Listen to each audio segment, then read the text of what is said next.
As we have said, President-elect Donald Trump spending Thanksgiving at his Mar-a-Lago resort in Florida. This is his first trip to Palm Beach as president-elect, and the preparations for security, they've been intense. Here's Ed Lavandera. Protecting President-elect Donald Trump is a challenge unlike any other, from Trump Tower in New York to his private club in Florida. So we're approaching Mar-a-Lago right here. It's a 20-acre waterfront estate in Palm Beach, secluded from the public, but he also shares it with as many as 500 members who are willing to pay $100,000 to join.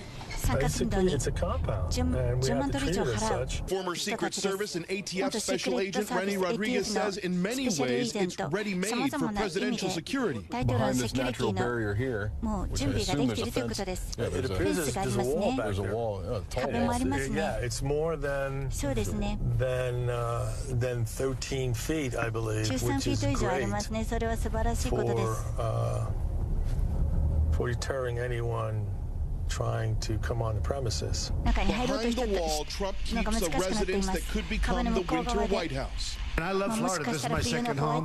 Where presidents spend their vacations is a window into their personalities. George W. Bush liked to spend the hottest month of the year on his ranch in Crawford, Texas. This is a wonderful spot to come up in here and just kind of think about the budget. I mean,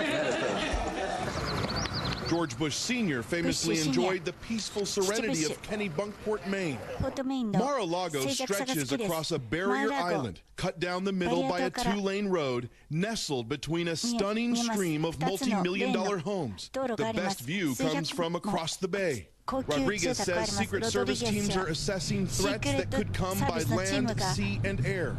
And standing outside the club, it doesn't take long to see the skies above will be a major concern. I mean, that plane's, what, maybe a couple thousand feet over us? The Palm Beach International Airport is just a few miles west of Mar-a-Lago. You can see the path for commercial aircraft. For years, Trump has waged a legal battle to keep commercial and private planes from flying over this estate. And now that he's president-elect, he might have just gotten his way. When he's on the property, Rodriguez says, the airspace over Mar-a-Lago will be closed. This would be a type of aircraft that an individual would use to drive his plane on the property. And in the waters around Mar-a-Lago, the U.S. Coast Guard is already setting up security zones, some parts completely off limits, other areas that require permission before entering. Rodriguez says Secret Service agents will also conduct renewed background checks on every club member.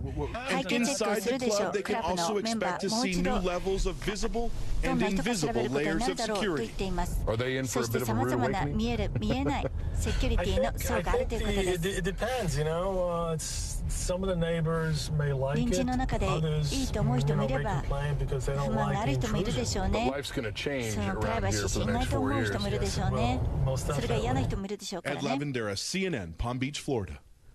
That was Ed Lavandera reporting. Now, as he mentioned, it's not just Mar-a-Lago that's getting a security makeover. President-elect Trump is using Trump Tower as his transition base. His wife, Melania, their 10-year-old son, Barron, plan to stay in New York for up to 6 months after President-elect Trump takes office. Let's just call it a challenge for the people in charge of presidential security.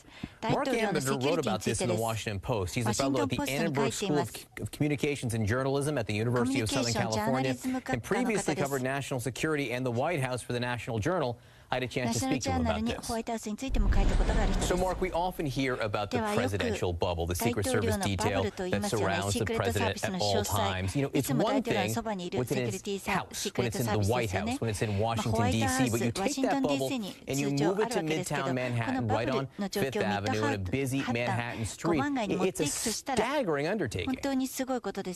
Well, it really is. And in fact, it gives lie to the metaphor that we use. It's not a bubble, because a bubble you can puncture. But this is an iron cast. I mean, the footprint that President-elect Trump and then President Trump will take in New York is going to be significant, and it's going to be larger than I think many New Yorkers realize even now. In terms of dollars and cents, just so we understand what this costs. Now, cost may be not the issue here, but it is going to be expensive. Never have you had a president live among other people on a weekend. And that essentially means you have to duplicate the entire White House apparatus, not just the Secret Service, not just all the security features, but the entire White House apparatus, and import it into a busy city that is working in a building that other people live with rights that they simply can't be evicted because Donald Trump wants them to be. It is a completely unprecedented situation. And you write extensively about this, and what's really interesting is a big chunk of this is the military office, is ensuring that the president can do his responsibilities as commander-in-chief. What does that mean? Well, I mean, the president has a number of significant responsibilities that even go beyond being the commander-in-chief. Commander-in-chief is the one we all know. The president has to be able to consult with military leaders within moments, for example, of an ICBM launch. So there has to be a secure infrastructure for him to do that. But the president also has to be able to communicate with the American people. He has to be able to communicate with foreign leaders. He has to be able to communicate with members of Congress and the Supreme Court. All of that is the responsibility of the White House military office. So they're going to have to create, in essence, an intranet within the internet of Trump Tower. They're going to have to create a secure compartmented information facility. They're going to have to create iron chambers that the president can go into when he needs to make these discussions. And they're going to have to replicate that at various points throughout the city when he travels. Just like the White House military office is able to do in Washington, D.C., which has a number of locations the president can go to, especially during emergencies. And this is something that we're going to have to build, physically build, not just the technology, but also the human resources. And that's a big deal. Mark, you also write, as an example of how big this is, about that one date night that the president and First Lady had in New York City back in 2009 when they went to dinner at a Broadway show. And just that alone was a huge deal. And now you want to do it on a permanent basis, right? Right. I mean, if you're the Secret Service, you can do things one of two ways to ensure the safety of the person that you're protecting. You could do it stealthily if the world doesn't know that a protectee is going to show up at a certain place. It's easy to do it with a small footprint because the threat is minimal. But if word gets out, you have to essentially send in the big guns. That's what happened with President Obama's date night back in 2009. They had to replicate the entire structure of the White House. They had to send everyone through magnetometers, and it turns out the magnetometers now function because they were placed on top of a metal barrier, so they had to send everyone through the magnetometers again.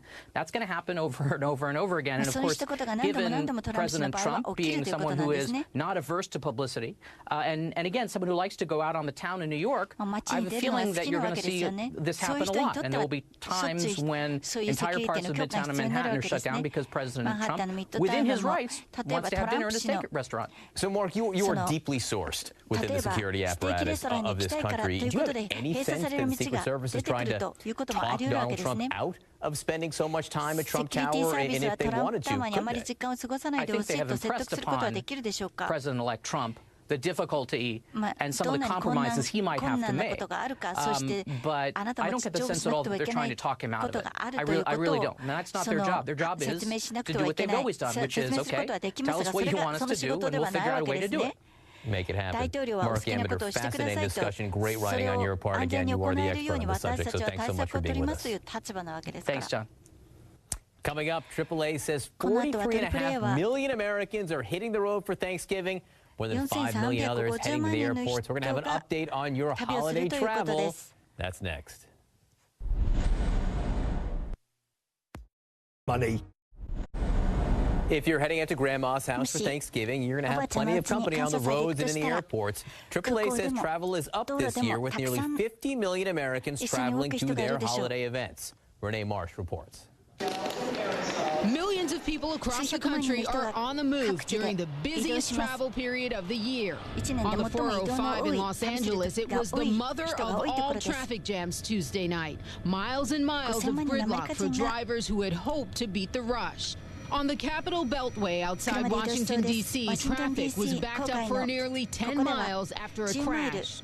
Most people will drive to their Thanksgiving destination, more than 43 million according to AAA. The best way to avoid the worst gridlock? Drive on Thanksgiving Day and head home any day but Sunday. Saturday or Monday are much lighter traffic days.